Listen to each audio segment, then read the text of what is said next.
محدثاتها وكل محدثة بدعة وكل بدعة ضلالة وكل ضلالة في النار. يا أيها الذين آمنوا اتقوا الله حق تقاته ولا تموتن إلا وأنتم مسلمون. يا أيها الناس اتقوا ربكم الذي خلقكم من نفس واحدة وخلق منها زوجها وبث منهما رجالا كثيرا ونساء واتقوا الله الذي تساءلون به والأرحام إن الله كان عليكم رقيبا. يا أيها الذين آمنوا اتقوا الله وقولوا قولا سديدا يصلح لكم أعمالكم ويغفر لكم ذنوبكم ومن يطع الله ورسوله فقد فاز فوزا عظيما. قال الله تعالى في كتابه: أعوذ بالله من الشيطان الرجيم من همزه ونفخه ونفسه قل للمؤمنين يغضوا من أبصارهم ويحفظوا فروجهم ذلك أزكى لهم إن الله خبير بما يصنعون. عن أبي سعيد الخدري رضي الله عنه قال رسول الله صلى الله عليه وسلم: إياكم والجلوس في الطرقات. قالوا: وما لنا بد يا رسول الله؟ قال عليه الصلاة والسلام: من حقوق الطريق غض البصر. رواہ ابو داود وصححہ الالبانی. معزز حاضرین جمعہ اور پردہ نشین خواتین اسلام، تقریباً 2 جمعہ سے اسی ممبر سے ہم تزکیہ نفس سے متعلق گفتگو کر رہے ہیں. تزکیہ نفس کا مطلب کیا ہوتا ہے؟ یہ کوئی نیا لفظ نہیں ہے، یہ قرآن و حدیث میں آیا ہوا لفظ ہے. اس سے پہلے 2 خطبات جمعہ میں جو باتیں آئیں اس کا مختصر خلاصہ یہ ہے کہ اللہ تبارک و تعالیٰ نے دنیا میں نبیوں کو کئی مقصد کے لیے بھیجا. اس میں سے ایک مقصد یہ تھا کہ انبیاء تاریخ کے مختلف ادوار میں دنیا میں تشریف لائے. انہوں نے دنیا میں انسانوں کو، صرف مسلمانوں کو نہیں، دنیا میں انہوں نے انسانوں کو اللہ کی طرف بلایا، شرک سے اور ہر طرح کی گندگیوں سے ان کے نفسوں اور ان کے دلوں کو پاک کرنے کی کوشش کی. گزشتہ خطبہ جمعہ میں ہم نے آپ کے سامنے بتایا روئے زمین پر اگر انسانی نفس اور اس کے دل اور اس کی ذات کی اگر کوئی تربیت کر سکتی ہے تو وہ قرآن مجید ہے. کیوں؟ اس لیے کہ دلوں کو پاک کرنے کا جو نسخہ اللہ تبارک و تعالیٰ نے 7 آسمانوں کے اوپر سے اتارا وہی وہ ذات ہے جو نفس کو پیدا کرتی ہے، جو ذات کو پیدا کرتی ہے.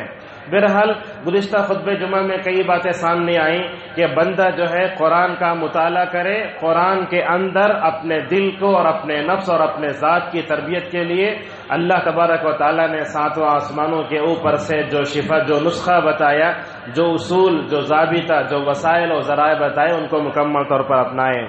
تو گزشتہ خطبہ جمعہ میں یہ بتایا گیا کہ تزکیہ نفس، دلوں کو پاک کرنے کا طریقہ قرآن میں اللہ نے کیسے بتایا ہے. یہ موضوع بہت طویل ہے، انشاءاللہ ہم جہاں تک ہو سکے اس کو لے کر چلیں گے.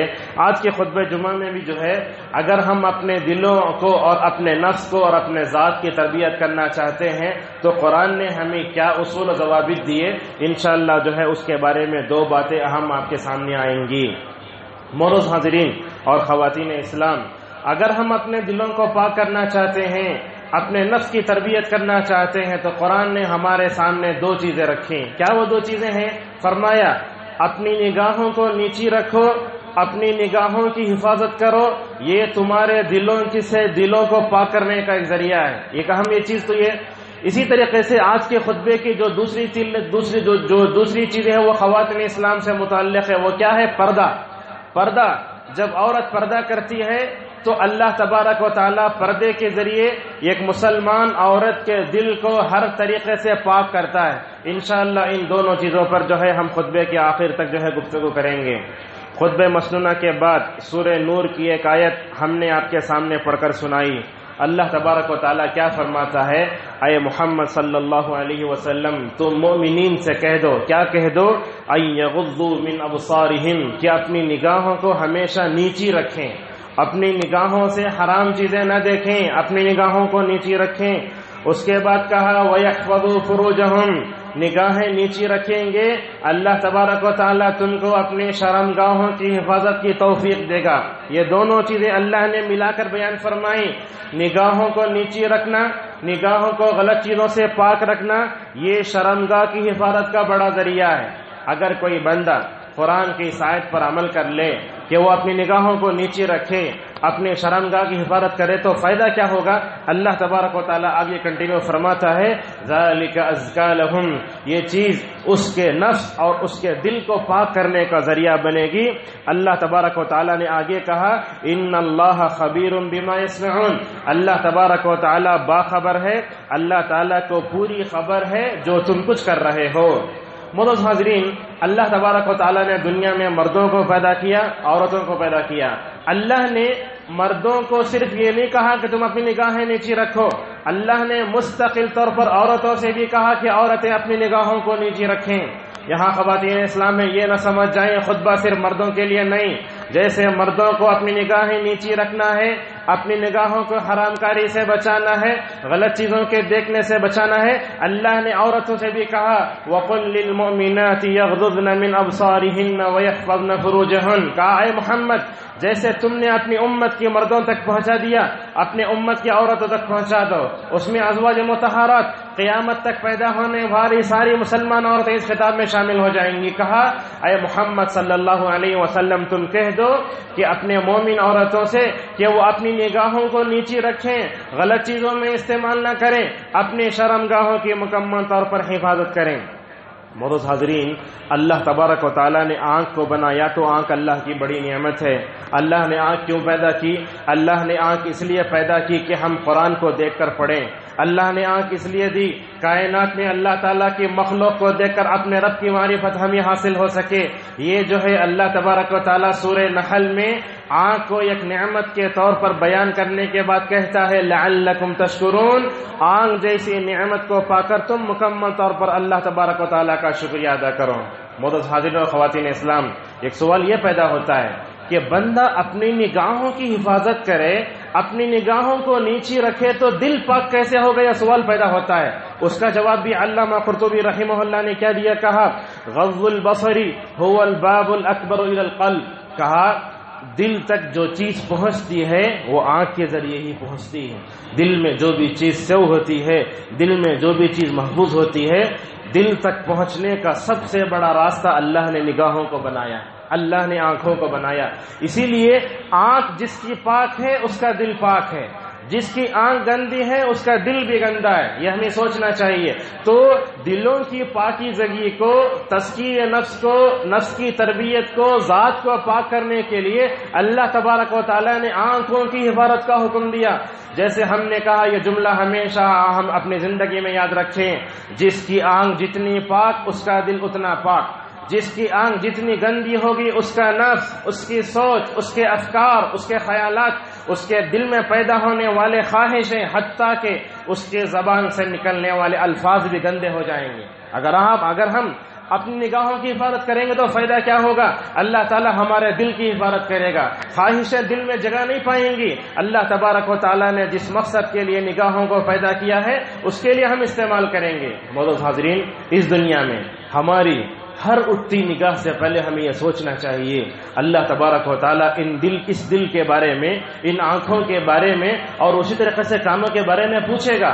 سورہ بنی اسرائیل میں کہا ان السمع والبصر والفؤاد كل اولئک کان عنہ مسئولا، فرمایا دیکھو اللہ نے تم کو کان دیے، ہیڈ فون لگا کر گانے سننے کے لیے نہیں دیے، اللہ نے آنکھ دیے فلم دیکھنے، گندی چیزیں دیکھنے کے لیے نہیں دی۔ پھر کہا والافئدہ، یہ دل اللہ نے دیا تم کو تاکہ تم بھلائی اور برائی کے درمیان فرق کر سکو۔ ان تین چیزوں کے بارے میں بھی قیامت میں پوچھا جائے گا۔ اگر ہم نے اس کا صحیح استعمال کیا جواب بہت آسان ہے، اگر ہم نے اس کا غلط استعمال کیا تو کیا ہوگا؟ اللہ تبارک و تعالیٰ کے سامنے ہمارے جو ہے کچھ بھی بول نہیں سکتے، جبکہ اللہ ہمارے جو ہے منہ پر مہر لگائے گا۔ بعد میں اگر ہم کچھ بھی کہنا چاہیں گے نہیں کہہ سکتے۔ ہمارے پیر، ہمارے ہاتھ، ہمارے حتیٰ کہ ہمارے ہاتھ پیر خود، ہمارے کان خود ہمارے خلاف گواہی دیں گے، جیسا کہ اللہ فرماتا ہے یوم تشہد علیہم السنتہم وایدیہم وارجلہم، زبان، اس کے ہاتھ، اس کے پیر اس کے خلاف گواہی دینا شروع کریں گے۔ معزز حاضرین، آپ کو معلوم ہے کہ اللہ نے آنکھ کیوں بنائی؟ تاکہ ہم جائز چیزیں دیکھیں، کائنات کو دیکھیں، اندھے آدمی کو دیکھ کر ہم اپنی نگاہوں کی حفاظت کریں۔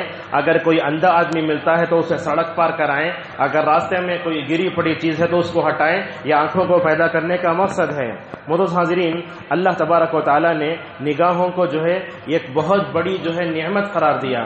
آپ نگاہیں رکھتے ہیں، غلط استعمال کرتے ہیں، تو دیکھو جو اندھے ہیں وہ کائنات کی رنگینیوں سے جو ہے بالکل محروم ہیں، وہ کسے بھی نہیں دے سکتے، اپنے بیوی بچوں کو بھی دیکھ نہیں سکتے۔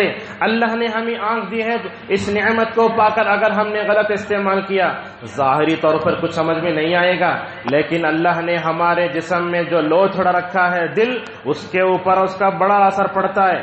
معزز حاضرین، معلوم یہ ہوا کہ اگر ہم اپنی آنکھوں کی حفاظت کریں گے، ہمارا دل پاک ہوگا، ماحول پاک ہوگا، خیالات پاک ہوں گے۔ آنکھوں کو نیچا رکھنے میں شرمگاہ کی بڑی حفاظت ہے۔ آج کے اس دور میں اپنی نگاہوں کی حفاظت ایک مومن کے لیے ایک چیلنج ہے۔ آج کے اس دور میں اگر کوئی بندہ اپنی شرمگاہ کی حفاظت کر لے، ہم سمجھیں گے دنیا کا وہ سب سے نیک انسان ہے۔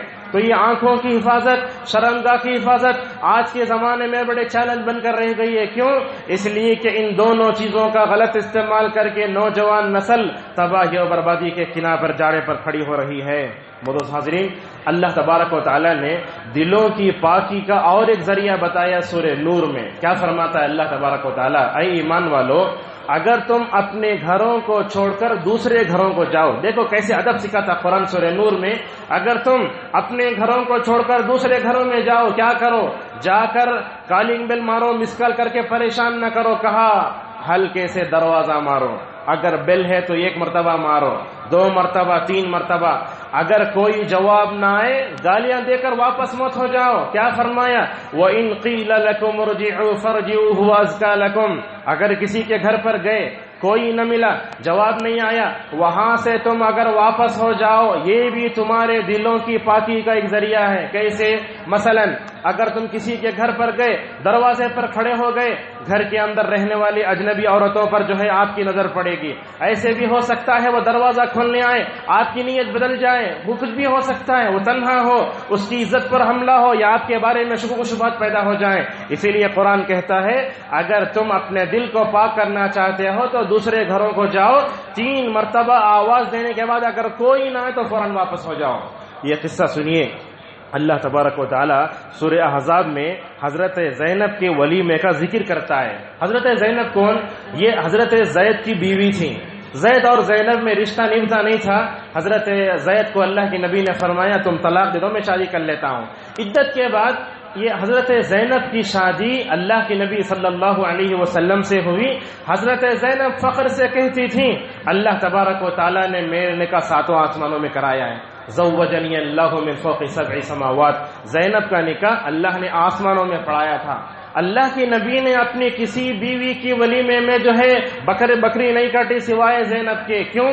اس لیے کہ اللہ نے ان کا نکاح آسمانوں پہ پڑھایا۔ زینب کو بھی فخر تھا، اللہ کے نبی صلی اللہ علیہ وسلم بھی شاید تحدیث نعمت کے طور پر شکر ادا کرنے کے لیے بکری کاٹی۔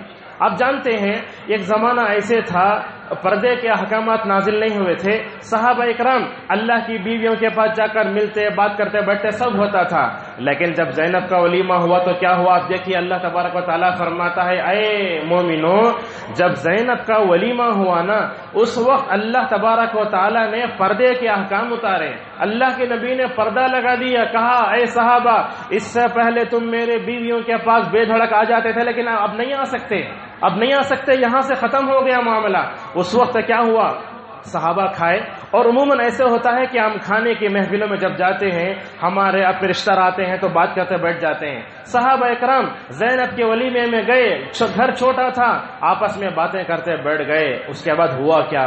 حضرت زینب رضی اللہ عنہ شرم سے، حیا سے، وہ دلہن ہے، گھر جو ہے وہ دیوار کی طرف پلٹ کر بیٹھی ہیں، ان کو پیچھے دیکھنے نہیں ہونا۔ کیوں؟ اس لیے کہ پورے صحابہ ان کے حق میں اجنبی ہیں، اگرچہ نبی کی بیوی امت کے حق میں ماں ہوتی ہے، لیکن یہ درجے کے حساب سے۔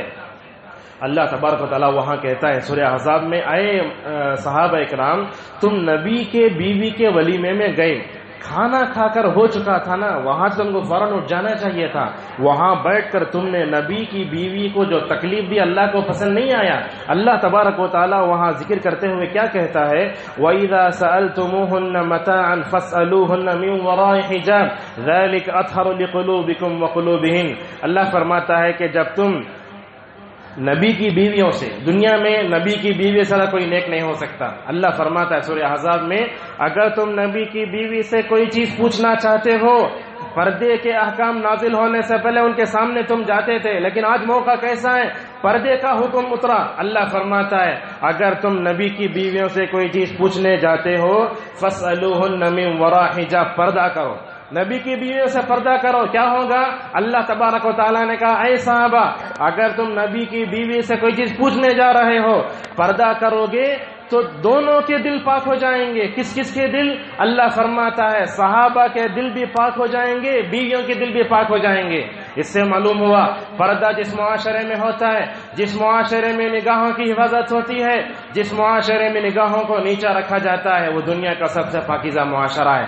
آج ہندوستانی ماحول میں ہم دیکھتے ہیں نہ ہم نے اپنی شرمگاہوں کی حفاظت کی، نہ تو ہم نے اپنی نگاہوں کی حفاظت کی، نہ ہماری عورتوں نے پردے کا اہتمام کیا۔ یہ کیسے نہیں ہوگا کہ 10 سال کی بچے کے ساتھ ریپ کیا جائے، چھوٹے چھوٹے بچوں کے ساتھ زنا بالجبر ہو رہا ہے۔ یہ سب واقعات کیوں؟ اس لیے کہ ہمارے معاشرے کو گندا بنا دیا، ہمارے دلوں کو مکمل طور پر گندا بنا کے چھوڑ دیا۔ معزز حاضرین، حضرت عمر فاروق رضی اللہ عنہ کی حیا دیکھو۔ ایک مرتبہ رسول اللہ صلی اللہ علیہ وسلم کے پاس آتے ہیں، کہتے ہیں یا رسول اللہ، یہ دیکھو پردے کی آیت نازل ہونے سے پہلے کی سوچ حضرت عمر کی، اور حضرت عمر نے جیسے سوچا ویسی آیتیں آسمانوں سے اتری۔ حضرت عمر نے کیا کہا؟ اے اللہ کے نبی صلی اللہ علیہ وسلم، میں دیکھتا ہوں آپ کے پاس پتہ نہیں نیک لوگ بھی آتے ہیں، برے لوگ بھی آتے ہیں، آپ کی بیویوں کو دیکھ لیتے ہیں، کتنا اچھا ہوتا کہ آپ کی بیویاں پردے میں رہیں۔ یہ عمر کی سوچ تھی۔ اللہ تبارک و تعالیٰ نے دیکھا رسول اکرم صلی اللہ علیہ وسلم کے صحابہ اکرام کی سوچ ایسی ہے، اللہ نے فوراً آیتیں اتاری۔ دیکھو حضرت عمر سوچتے تھے اے نبی آپ اپنی بیویوں کو پردے کا حکم دو۔ نبی تو جو ہے کسی صحابی کی بات کو لے کر جو ہے اس پر عمل نہیں کر سکتا، ساتوں آسمانوں کے اوپر سے وحی آئی، اللہ تبارک و تعالیٰ نے اس پر مکمل طور پر عمل کرنے کا حکم دیا۔ معزز حاضرین، سورہ احزاب کو پڑھیں گے تو اللہ اس میں 2 باتیں بتاتا ہے۔ ایک بات تو کیا کہتا ہے، اے نبی کی بیویوں دیکھو تمہارا درجہ دنیا میں بہت بڑا ہے، تم امت کے حق میں مائیں ہو، دیکھو تم دنیا میں گری پڑی عورتوں کی طرح نہیں ہو، تم پاک ہو۔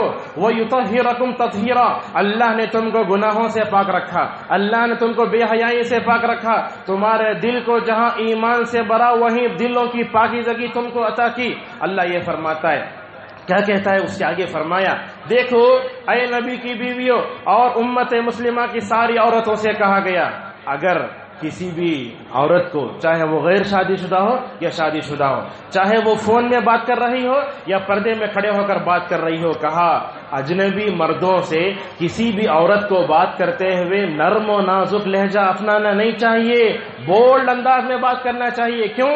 اگر کوئی عورت اجنبی مردوں سے نرم و نازک لہجے میں بات کرے گی تو ہوگا کیا؟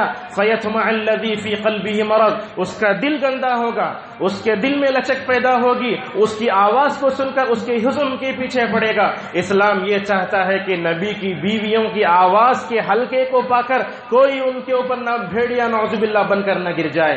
تو لہٰذا تعلیم دی گئی اگر تم اجنبی مردوں سے بات کرتے ہو تو لچک دار آواز میں بات مت کرو، سخت انداز میں بات کرو۔ اور اللہ تبارک و تعالی وہاں ذکر کر کے کہتا ہے نبی کی بیویوں کے پاس اگر تمہیں جانا بھی ہے تو پردے سے جاؤ، تمہارا دل بھی پاک ہوگا، اس کا دل بھی پاک ہوگا۔ آج ہاں اپنے معاشرے میں ہم دیکھیں دیور سے بھابھی پردہ نہیں کرتی، جیٹ سے جو ہے بھابھی پردہ نہیں کرتی، یہ سب کیا ہو رہا ہے؟ ہمارے گھروں میں کبھی جیٹ کبھی دیور بھابھی پر حملہ کرتے ہوئے نظر آتا ہے۔ یہ سب چیزیں کیا؟ ان تمام چیزوں کی جو ہے عمل نہیں کرنے کی وجہ سے انسان دیکھنے میں تو انسان لیکن نعوذ باللہ وہ بھیڑیا بن گیا ہے، جیسا کہ ابوالکلام آزاد رحمہ اللہ فرماتے ہیں۔ معزز حاضرین، اسی طریقے سے اللہ تبارک و تعالیٰ نے سورہ بقرہ میں خلا کے احکام بتائے، طلاق کے احکام بتائے۔ اگر مرد عورت کو ناپسند کرتا ہے تو طلاق دے دے، اگر عورت مرد کو ناپسند کرتی ہے تو خلا لے لے، لیکن دونوں کا حکم بیان کرنے کے بعد اللہ نے کیا فرمایا؟ اگر یہ دونوں مرد طلاق نہ دے عورت خلا نہ لے، اگر یہ دونوں ایک دوسرے کو برداشت کر کے زندگی گزارتے ہیں اللہ تبارک و تعالیٰ ان دونوں کو پاک کر دے گا۔ اگر کوئی شوہر اپنے بیوی کے لیے شوہر بن کر رہے، اگر کوئی بیوی اپنے شوہر کے لیے بیوی بن کر رہے، اللہ تبارک و تعالیٰ ان دونوں کو پاک کرے گا۔ علامہ البانی رحمہ اللہ کی سوچ پر جو ہے فدا ہو جائیے، کتنی اچھی بات کہتے ہیں۔ شادی ہوتی ہے، شادی ہونے کے بعد دولہا دلہن کی سب سے بڑی نیت کیا ہونا چاہیے؟ شادی تو کر لیتے ہیں، ایک رسم ادا ہو گئی، اس کو عبادت بھی نہیں سمجھا امت مسلمہ نے۔ ایک بہت اچھی بات کہی علامہ البانی نے، کیا کہا؟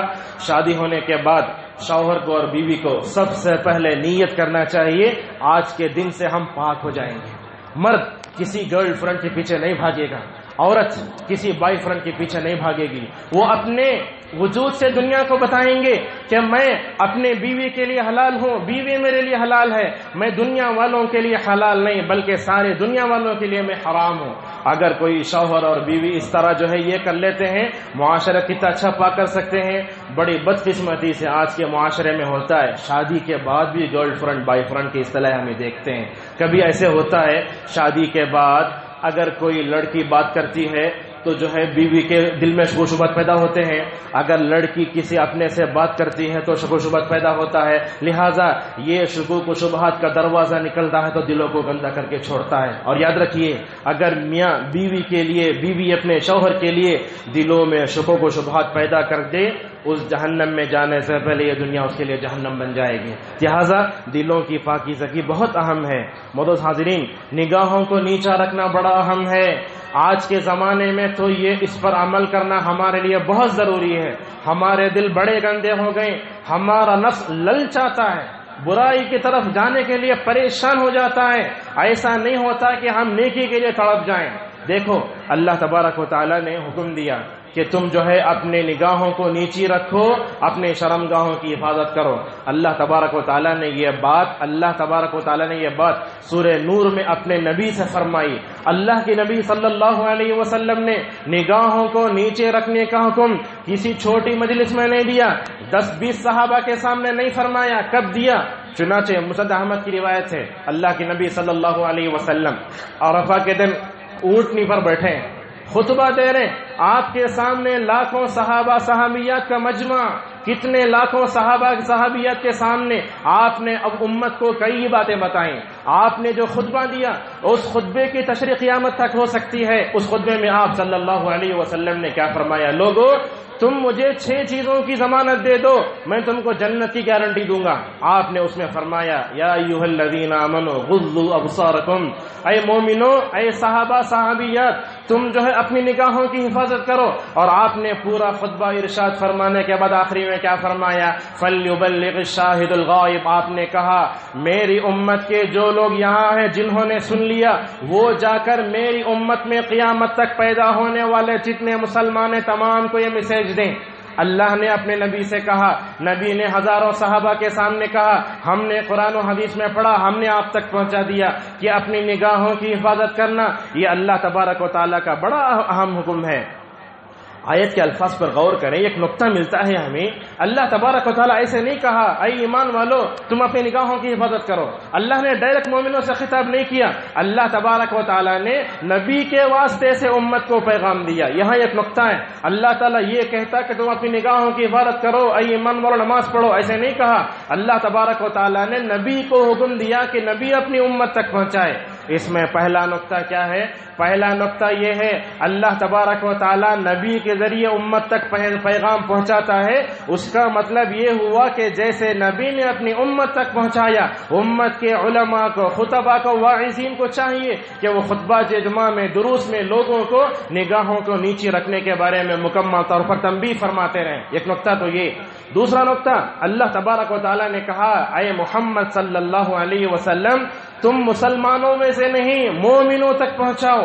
یہ مومن کا لفظ بیان کر کے اللہ تبارک و تعالیٰ کیا فرماتا ہے؟ یہ کہتا ہے جو بندہ اپنے اندر ایمان کی طہارت رکھتا ہے جس کے اندر ایمان کی طہارت ہے، وہ کبھی اپنی نگاہوں کا غلط استعمال نہیں کر سکتا۔ لہٰذا دنیا میں دیکھیں گے ایک کافر ہے، ایک مجوسی ہے، یہودی ہے، وہ روڈ پر جاتی آتی ہوئی لڑکیوں کو کیسے دیکھتا ہے، کبھی مذاق بھی اڑاتا، کبھی چھیڑتا بھی ہے۔ لیکن اگر کوئی مومن اللہ پر ایمان رکھتا ہے، آخرت پر ایمان رکھتا ہے، وہ ایمان کی طہارت کے ساتھ کبھی کسی غیر اجنبی لڑکے کو دیکھے گا نہیں۔ تو یہ ایمان کی طہارت بتا کر کے بتایا گیا اے ایمان والو تم اپنے سینوں میں ایمان کی طہارت رکھتے ہو، کیسے تمہارے اندر ایمان کی طہارت ہے، گناہوں کی غلط کیسے پیدا ہوتی ہے؟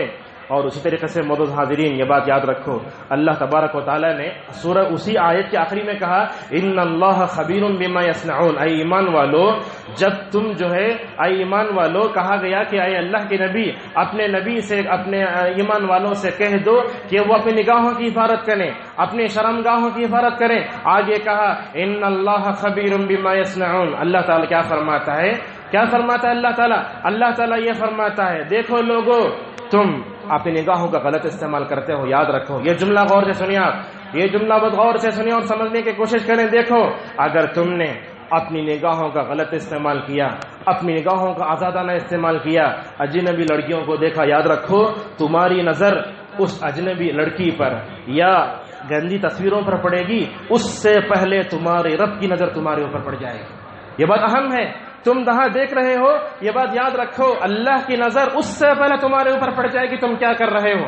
اسی لیے اللہ تبارک و تعالیٰ کہتا ہے سورہ مؤمن میں یعلم خائنۃ الاعین وما تخفی الصدور، اللہ تبارک و تعالیٰ آنکھوں کی خیانت کو بھی جانتا ہے۔ ابن عباس نے اس آیت کی تفسیر میں کہا ایک بندہ ایک عورت کو دیکھتا ہے وہ سوچتا ہے کہ میرا رب مجھے دیکھتا ہے، اور وہ یہ اپنے دل میں کہتا ہے اگر میں اپنے اس لڑکی کو دیکھوں میرا رب مجھے دیکھ رہا ہے، اگر میں اس سے زنا کروں تب بھی وہ مجھے دیکھ رہا ہے، اگر میں اس سے برائی کا ارادہ کروں تب بھی وہ مجھے دیکھ رہا ہے۔ یہی تو بات بنی اسرائیل کے اس واقعے میں بتائی گئی، 3 لوگ شراب بارش سے بچنے کے لیے چٹان کے اندر چلے گئے، غار کے اندر چلے گئے، چٹان آ کر اوپر گر گئی، ان میں سے ہر ایک نے اپنے نیک اعمال کا جو ہے وسیلہ لیا، ان میں سے ایک آدمی کیا کہنے لگا، رب میں اپنی چچازاد بہن کے ساتھ برائی کا ارادہ کرنے چلا گیا تھا، میرے نفس نے مجھے ورغلایا کہ میں اپنی چچازاد بہن کے برائی کا ارادہ کروں۔ جیسے ہی میں اس سے قریب ہوا تو وہ عورت چچازاد بہن جو اپنے رب پر ایمان رکھتی تھی، جس کو اپنے رب کے بارے میں معلوم تھا کہ اگر میں گناہ کروں گی، اگر میں اس سے جو ہے زنا کروں گی تو اللہ مجھے دیکھ رہا ہے، اس نے ایک لفظ کہا میں اللہ سے ڈرتی ہوں۔ یہ لفظ سننا تھا وہ چھوڑ دیا اور فوراً اللہ تبارک و تعالیٰ کے سامنے یہ کہنے لگا رب اگر میں نے دنیا میں اپنی چچازاد بہن کے ساتھ اگر برائی چھوڑی ہے صرف تیری خاطر چھوڑی ہے، رب یہ جو چٹان آ کر ہمارے غار پر گر گئی ہے اس عمل کا وسیلہ لے کر میں تجھ سے دعا کرتا ہوں تو یہ چنانچہ یہاں سے ہٹا لے۔ اللہ تبارک و تعالیٰ نے مکمل طور پر وہاں ہٹا لیا۔ معزز حاضرین اپنی نگاہوں کی حفاظت کرنا بڑی ضروری ہے۔ کیا کہا ابو خدری رضی اللہ عنہ نے کہا اللہ کے نبی صلی اللہ علیہ وسلم نے ایک موقع پر مدینے میں کہا لوگوں راستوں میں مت بیٹھو، چبوترے پر ہوٹلوں پر یہاں بیٹھ کر، جیسے ہم دیکھتے ہیں آج کل آوارہ گردی بہت ہے، یہاں وہاں بیٹھ کر ٹائم پاس کرتے ہیں، لڑکیوں کو چھٹ کر سٹی مارتے ہیں۔ یہ ماحول جو پیدا ہو رہا ہے آوارہ گردی کا یہ صحابہ کرام کے زمانے میں نہیں تھا، اس لیے کہ صحابہ کرام اپنے نفس کی بڑی تربیت کرتے تھے، اپنے دل اور اپنے ذات کی بڑی تربیت کرتے تھے۔ اللہ کے نبی نے صحابہ سے کہا اے صحابہ راستوں میں مت بیٹھو۔ ابو خدری کہتے ہیں یا رسول اللہ راستوں میں بیٹھنا ہمیں یہ مجبوری، ہم بیٹھنا ہی چاہتے ہیں، تو آپ نے کیا فرمایا راستوں میں بیٹھو لیکن راستوں کے حقوق کا لحاظ رکھو۔ کیا ہے؟ سلام کرو تو جواب دو، اپنی نگاہوں کو نیچی رکھو۔ دیکھو راستوں میں بیٹھنے کی ضرورت پڑے وہاں کا حق یہ ہے کہ اپنی نگاہوں کو نیچی رکھو۔ تمہارے سامنے سے کوئی لڑکی گزر سکتی ہے، تمہارے سامنے سے کوئی بھی امت کی ماں اور بہنیں گزر سکتی ہیں، اپنی ماں بہن پر غلط نگاہ مت ڈالو۔ اگر تم نے ایسے کیا تو تمہاری نگاہیں بھی گندی ہو جائیں گی، تمہارا دل بھی گندا ہوگا۔ ہم سمجھتے ہیں اپنی نگاہوں کا آزادانہ استعمال کر کے ہمارے دل کو کچھ نہیں ہوگا، یاد رکھو آنکھیں تو آنکھیں ہیں لیکن اللہ نے جو دل رکھا ہے جس لوچڑے کا یہ چمڑے کا یہ بہت جلدی متاثر ہوتا ہے۔ فرمایا اگر تم راستوں میں بیٹھنا ہی چاہتے ہو تو مکمل طور پر نگاہوں کی حفاظت کرو۔ معزز حاضرین آپ پوچھیں گے بندہ نگاہ کی حفاظت کرتا ہے تو ملتا کیا ہے؟ کیا کوئی سامنے سے کہ تو اپنی آنکھیں بند کر لے؟ یاد رکھو نگاہوں کی حفاظت کے بڑے فائدے علماء نے ذکر کیے ہیں، اور یہ بات یاد رکھو نگاہوں کی حفاظت اور نگاہوں کو نیچی رکھنے سے جو فائدہ ہوگا، جن علماء نے اپنے نفس کو پاک کیا، اپنے نفس کی تربیت کی، اپنی نگاہوں کو نیچی رکھا، زندگی میں انہوں نے اپنی آنکھوں سے یہ فائدے دیکھے، ان علماء نے یہ فائدے لکھے۔ علامہ ابن القیم کہتے ہیں پہلا فائدہ کیا ہوگا؟ اور اپنی نگاہوں نگاہ رکھیں گے اللہ تبارک و تعالیٰ تمہارے دل میں عقل ڈالے گا۔ آج دیکھو درس قرآن سمجھ میں نہیں آتا، درس حدیث سمجھ میں نہیں آتا، کوئی آیت کوئی حدیث کا مفہوم کیوں نہیں سمجھ میں آتا؟ اس لیے کہ ہم اپنی آنکھوں کا غلط استعمال کرتے ہیں، دل میں قرآن کی آیت حدیث کا مطلب داخل نہیں ہو رہا ہے۔ اگر تم اپنی نگاہوں کی حفاظت کرے گا تو ہوگا کیا؟ کہا اللہ تبارک و تعالیٰ تمہارے دل میں حکمت ڈالے گا، نور ڈالے گا، ایسا نور ڈالے گا جس کی وجہ سے تم دنیا میں کبھی بھی بھٹک نہیں سکتے۔ اللہ تم کو توحید دے گا، اللہ تبارک و تعالیٰ پل صراط میں تمہیں نور دے گا جس کے ذریعے قیامت کے محشر کے میدان میں تم یہ کر سکتے ہو۔ معزز حاضرین، اللہ تبارک و تعالیٰ نور ڈالے گا مطلب کیا ہے؟ نور ڈالنے کا مطلب یہ ہے اللہ تعالیٰ تم کو حرام کاری سے بچائے گا۔ اگر تم نے اپنی نگاہوں کی حفاظت کی، اب تمہارا دل کہے گا مت دیکھو، فلم مت دیکھو، سیکس فلم میں مت دیکھو، بلو فلم میں مت دیکھو، واٹس ایپ پر یہ پوسٹر سب مت دیکھو، دل ملامت کرے گا۔ لہٰذا جو بندہ اپنی نگاہوں کو نیچی رکھتا ہے اللہ تبارک و تعالیٰ اس کو بڑے فائدے دیتا ہے۔ اور ایک فائدہ ذکر کیا، کیا کہا؟ اگر کوئی بندہ اپنی نگاہوں کی حفاظت کرتا ہے اللہ اس کے دل کو پاک کرتا ہے۔ جیسے ہم نے کہا دل تک پہنچنے کا ذریعہ یہ آنکھیں ہیں، اگر یہ آنکھوں کی ہم نے حفاظت کی تو ہمارے دل مکمل طور پر محفوظ رہ جائیں گے۔ اور ایک فائدہ ذکر کیا مجاہد رحمہ اللہ نے، کیا کہتے ہیں؟ یہ علماء جو اپنی نگاہوں کو نیچے رکھتے تھے اس سے حاصل ہونے والے فوائد کو محسوس کرتے تھے۔ کیا کہا؟ نگاہوں کو نیچے رکھیں گے اللہ تبارک و تعالیٰ دل میں اپنی محبت ڈالے گا۔ آج ہمارے دلوں میں اللہ کی محبت ہے نہیں ہے، نہ رسول کی محبت ہے نہیں ہے۔ ہمارے دلوں میں بیوی بچوں کی محبت ہونا چاہیے، لیکن بیوی بچوں سے چاہنے سے پہلے ہمیں اللہ کی محبت ہونا چاہیے، رسول اللہ صلی اللہ علیہ وسلم کی محبت ہونا چاہیے۔ کتنے ایسے نوجوانوں کے ساتھ بیٹھنے کا اتفاق ہوا، ایک نوجوان کہتا ہے شیخ ایسا ہوتا ہے میں قرآن پڑھتا ہوں، ذکر کرتا ہوں، لیکن بغیر ارادے کے گانے میرے زبان پر آ جاتے ہیں۔ کیوں آتے ہیں؟ جس پاکیزہ زبان سے قرآن پڑھتے ہو، تسبیح کرتے ہو، اس زبان پر گانے کیوں آئیں گے؟ اس لیے کہ یہ اپنی نگاہوں کا غلط استعمال کرتا ہے۔ اس وجہ سے ایک ہی زبان سے گانے بھی ہو رہے ہیں، ایک ہی زبان سے قرآن بھی ہو رہا ہے، ایک ہی زبان سے تسبیح بھی ہو رہی ہے۔ یہ ہو ہی نہیں سکتا۔ یہ مومن دو آباد چیزوں کبھی جمع نہیں کر سکتا۔ اگر ہم اپنے دلوں میں اللہ کی محبت پیدا کرنا چاہتے ہیں، ہمیں چاہیے کہ سب سے پہلے ہم نے اپنی نگاہوں کی حفاظت کریں، اور اسی طریقے سے نگاہوں کی حفاظت کا اور ایک فائدہ، ہم اپنے نفس کو نفس امارہ سے بچا سکتے ہیں۔ جب ہم کسی چیز کو دیکھتے ہیں تو سب سے پہلے وہ چیز ہمارے دل میں جگہ بناتی ہے، اس کے بعد ہاتھ اس کی طرف اٹھتے ہیں، پیر اٹھتا ہے، اس کے بعد ساری برائیاں ہو جاتی ہیں۔ اسی لیے عربی شاعر کہتا ہے جو بھی چیز پیدا ہوتی ہے آنکھ سے ہوتی ہے، اس کے بعد کہا چھوٹے چھوٹے چنگاریوں سے ہی آگ بنتی ہے۔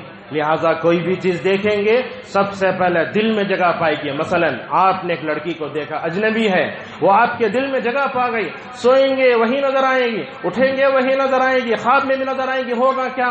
جسمانی طور پہ کمزور، روحانی طور پر بھی کمزور، نہ نماز میں دل لگتا ہے، نہ قرآن میں دل لگتا ہے، نہ حدیث میں دل لگتا ہے، نہ مسجد میں دل لگتا ہے۔ مسجد میں آ جائے تو ایسی کیفیت مسجد سے کب نکل کر بھاگ جاؤں۔ یہ سب کیا؟ اپنی نگاہوں کی غلط حفاظت، غلطی کرنے کا۔ اور معزز حاضرین، اسی طریقے سے آج تو آنکھوں کا زنا عام ہو گیا ہے۔ اللہ کے نبی صلی اللہ علیہ وسلم کا کمال دیکھو، آپ صلی اللہ علیہ وسلم نے کیا فرمایا؟ انسان کا ہاتھ بھی زنا کرتا ہے، پیر بھی زنا کرتا ہے، انسان کی شرمگاہ بھی زنا کرتی ہے، کان بھی زنا کرتا ہے۔ وہ پورا ذکر کرنے سے پہلے آپ نے سب سے پہلے فرمایا زنا، یہ ہاتھ پیر کان شروع ہونے میں سب سے پہلا زنا شروع ہوتا ہے آنکھ سے۔ اگر تم آنکھ کے زنا سے اپنے آپ کو بچا لو، اعضاء کے پورے جو ہے سے بچا لو گے۔ کیا ہے آنکھ کا زنا؟ دیکھنا۔ منہ کا زنا کیا ہے؟ گانے گانا، کامیڈی کرنا اور گندے عورتوں کا نام لینا۔ معزز حاضرین، آپ جانتے ہیں آج ہمارے معاشرے میں ٹی وی، گانے اور ہمارے شادیوں میں ویڈیو جو آتی ہے یہ بھی ہمارے نظر کو بڑا خراب کرتی ہے، ہمارے ایمان کو لوٹ لیتی ہے، ہمارے اندر رہنے والی اس کو لوٹ لیتی ہے۔ لہٰذا اللہ کے نبی نے بیان فرمایا جس دسترخوان پر شراب ہو وہاں نہیں جانا چاہیے، جس شادی میں ویڈیو ہو نہیں جانا چاہیے۔ جہاں تک ہو سکے ہم اپنے آپ کو بچانے کی کوشش کریں، اس لیے کہ اگر ویسی حالت میں عذاب آئے گا اچھے لوگ بھی نعوذ باللہ برے لوگوں کے ساتھ مل کر نعوذ باللہ ہلاک ہو جائیں گے۔ معزز حاضرین، اللہ تبارک و تعالیٰ نے یہ کہا کہ اپنی نگاہوں کی حفاظت کرو، ساتھ میں یہ بھی بیان فرمایا اگر امت مسلمہ کی عورتیں پردہ کرتی ہیں اللہ تعالیٰ دلوں کو پاک کرے گا۔ اللہ تبارک و تعالیٰ سورہ احزاب میں کیا کہتا ہے کہ پردہ کرو گے تو دو فائدے حاصل ہوں گے۔ کیا فرمایا؟ یعرفن فلا یؤذین۔ پردے کا سب سے بڑا فائدہ یہ ہے دنیا میں جو عورت پردے کے مقصد کو سمجھتی ہے اس کا دل بھی پاک ہے، تو پہلا فائدہ کیا ہوگا؟ پردہ اوڑھنا نیک عورتوں کی عادت ہوتی ہے۔ ایک فائدہ. دوسرا فائدہ کیا کہا؟ فلا یؤذین، دنیا والے اس کو تکلیف نہیں پہنچائیں گے. لہذا کیا معلوم ہوا؟ اگر کوئی عورت پردہ کرتی ہے وہ یہ نہ سمجھے کہ میں نوز پیس بن لیتی ہوں، وہ یہ نہ سمجھے کہ میں برقع پہن لیتی ہوں. یاد رکھیے مسلم خواتین، آپ پردہ پہنتے ہیں آپ کا جسم چھپ جاتا ہے، اس سے پہلے آپ کو اپنے دل کو پاک کرنا ہوگا، اپنے حیا کو اپنے اندر حیا پیدا کرنی ہوگی. آپ کی نگاہیں پاک رہیں.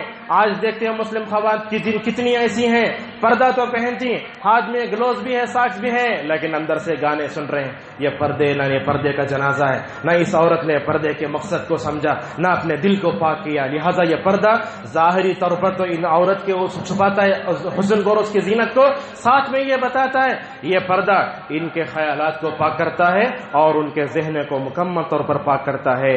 لہذا پردہ اور دلوں کی پاکیزگی کا بڑا بہترین ذریعہ ہے. خطبے کے آخری میں 2-3 مثالیں بیان کر کے ہم اپنی بات کو ختم کریں گے. آج کے خطبے کا مختصر خلاصہ یہ ہوا، نگاہوں کی حفاظت کے بغیر دلوں کی پاکیزگی ناممکن ہے.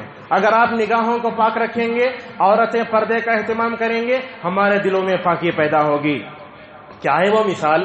مسند احمد میں روایت ہے، اللہ کے نبی صلی اللہ علیہ وسلم، نبی جہاں مرتا ہے وہیں دفن کیا جاتا ہے.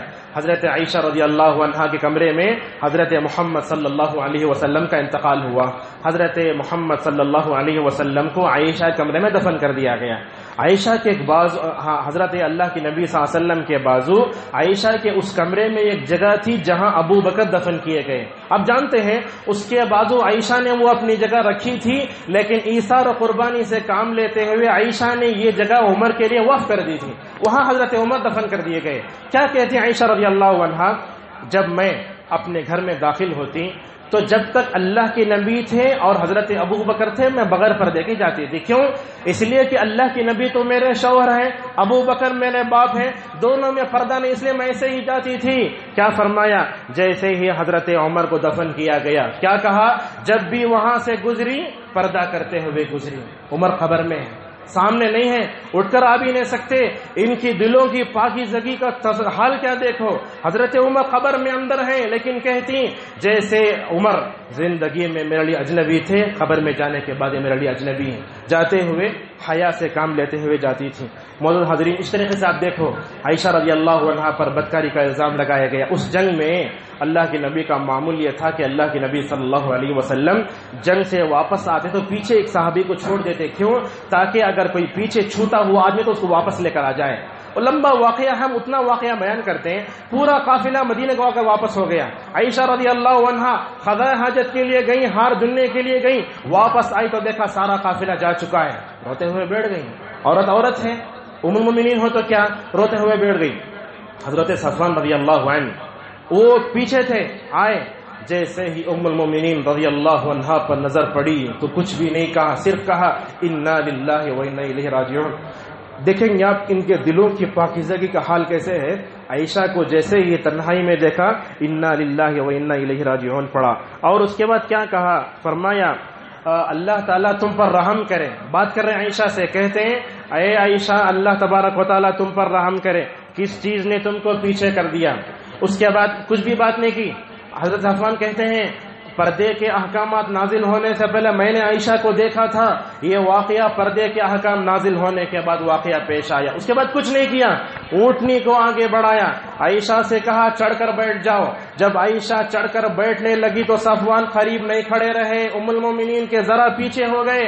اور کیا کہا؟ حضرت عائشہ رضی اللہ عنہا کو بٹھا دیا. اگر آج کے زمانے کا کوئی مرد ہوتا تو شاید پیچھے چڑھ کر بیٹھ جاتا. یہ صحابہ کے دل اتنے پاک تھے، نبی کی بیوی کو اوپر چڑھا کر بٹھایا تو ساتھ میں اونٹ کی نکیل پڑھ کر پورا راستہ چل کر مدینہ تشریف لائے. یہ ہمارے صحابہ کے دلوں کا حال اور یہ ہمارے صحابیات کے دلوں کا حال تھا. اور دو واقعات بن کر کے ہم اپنی بات کو ختم کریں گے. اللہ کے نبی صلی اللہ علیہ وسلم نے اپنے ایام زندگی میں ایک ہی حج کیا تھا، ایک ہی حج کیا. تقریباً شاید 10 ذی الحجہ کا موقع ہے.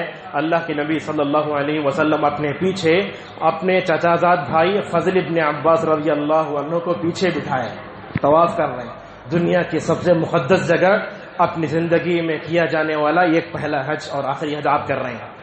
اللہ کے نبی صلی اللہ علیہ وسلم بیٹھے ہیں، پیچھے فضل ابن عباس ہیں. اتنے میں یہ پردے کے احکامات نازل ہونے کے بعد کا واقعہ ہے. ایک عورت بڑی خوبصورت بنو قسم قبیلے کی اپنے بچے کو ساتھ لے کر پوری بھیڑ میں اپنے بچے کو ایسے اٹھائیں، کہنے لگی یا رسول اللہ جیسے میرے اوپر حج ہے کیا اس بچے پر حج ہے؟ جیسے ہی وہ اللہ کے نبی سے سوال کرنے لگی، فضل ابن عباس رضی اللہ عنہ فوراً اس لڑکی کی طرف دیکھنے لگے۔ یہاں دیکھو صحابہ کا دل پاک ہوتا ہے، ان کا ایمان کمال درجے کا ہوتا ہے، ان کے ایمان کے درجے تک کوئی پہنچ نہیں سکتے۔ اللہ کے نبی نے دیکھا دنیا کے سب سے پاکیزہ جگہ، میرے بعد دنیا کی سب سے پاکیزہ جو جماعت ہے وہ صحابہ، ان کے دلوں کی پاکیزگی کا حال اللہ کے نبی صلی اللہ علیہ وسلم کو کتنا معلوم ہے۔ آپ نے جیسے ہی دیکھا فضل ابن عباس اس مقدس مقام پر ایک لڑکی کو دیکھ رہے ہیں، پکڑ کر ان کی گردن کو موڑ دیا، اور اس کے بعد جیسے ہی موڑا حضرت عباس آئے، کہا اے اللہ کے نبی صلی اللہ علیہ وسلم تم اپنے چچا کے بیٹے کے گردن کیوں موڑ رہے ہو؟ آپ صلی اللہ علیہ وسلم نے اس موقع پر فرمایا میں یہاں اس وقت کھڑے ہو کر ایک شیطان مرد ایک شیطان عورت کو دیکھ رہا ہوں، میں نے فضل ابن عباس کے دلوں کی پاکیزگی کا ارادہ کیا، اس لیے میں نے پکڑ کر وہاں سے موڑ دیا۔ لہٰذا ہماری بھی ذمہ داری، اگر ہمارے نوجوان لڑکے لڑکیاں غلط میں پڑے ہوئے ہوں ہم پکڑ کر ان کو مکمل طور پر بچانے کی کوشش کریں۔ یہ ابن سیرین رحمہ اللہ خواب کی تعبیر بتانے والے ایک مرتبہ کہتے ہیں خواب میں مجھے ایک اجنبی عورت نظر آئی، خواب میں اجنبی عورت نظر آئی، جیسے ہی میں نے خواب میں اجنبی عورت کو دیکھا تو اپنے چہرے کو موڑ لیا اور کہنے لگا جیسے جاگنے کی حالت میں ایک اجنبی عورت پر نظر ڈالنا میرے لیے حرام ہے، ویسے حالت خواب میں بھی اجنبی عورت کو دیکھنا حرام ہے۔ یہ ہمارے سلف تھے۔ معروف کرقی رحمہ اللہ کی بات اگر آپ سنیں گے تو آپ کو تعجب ہوگا۔ معروف کرقی رحمہ اللہ اگر کسی بکری کو دیکھتے دیکھتے اپنی آنکھوں کو بند کر لیتے، کہتے وہ بھی عورت ہے، ہو سکتا ہے اس وجہ سے میں کیا کروں، حالانکہ بکری کو دیکھنا جائز، اس کو ذبح کرنا جائز، پالنا جائز، لیکن ہمارے سلف ایسے تھے جہاں دلوں کی پاکیزگی متاثر ہو سکتی تھی اور نگاہ گندی ہو سکتی تھی، وہاں سے اپنے آپ کو مکمل طور پر بچاتے تھے۔ یہی ہم اپنے خطبے کو روکتے ہیں، انشاءاللہ آگے خطبات کا سلسلہ جاری رہے گا۔ اللہ تبارک و تعالیٰ سے ہماری دعا ہے کہ اللہ ہمیں اپنے دلوں کی تربیت کرنے کی توفیق عطا فرمائے۔ رب سورہ نور میں اللہ نے جیسے مردوں کو نگاہوں کی حفاظت کا حکم دیا، عورتوں کو نگاہوں کی حفاظت کا زور دیا، رب ان جیسی آیتوں پر عمل کرنے والا بنا۔ رب اس پرفتن دور میں نگاہوں کی حفاظت اور شرمگاہوں کی حفاظت ایک مشکل چیز بن گئی ہے، اس پرفتن دور میں ہمیں اپنی نگاہوں کو نیچے رکھنے کی توفیق عطا فرما۔ رب ہماری نگاہوں کو گندا کرنے والے جتنی چیزیں چاہے وہ مردوں کے لیے عورتوں کے لیے ہوں، ان تمام دشمنان اسلام کے وسائل سے ہماری حفاظت فرما۔ مسلم خواتین کو پردے کے مقصد کو سمجھنے اور اپنے دلوں کی پاکیزگی کی توجہ دینے توفیق عطا فرما۔ وآخر دعوانا الحمدللہ رب العالمین۔ بارك الله لي ولكم بالقرآن ونفعني منه بالبيان. أقول هذا القول وأستغفر الله لي ولكم ولسائر المسلمين من كل فاستغفروه إنه كان توابا غفورا.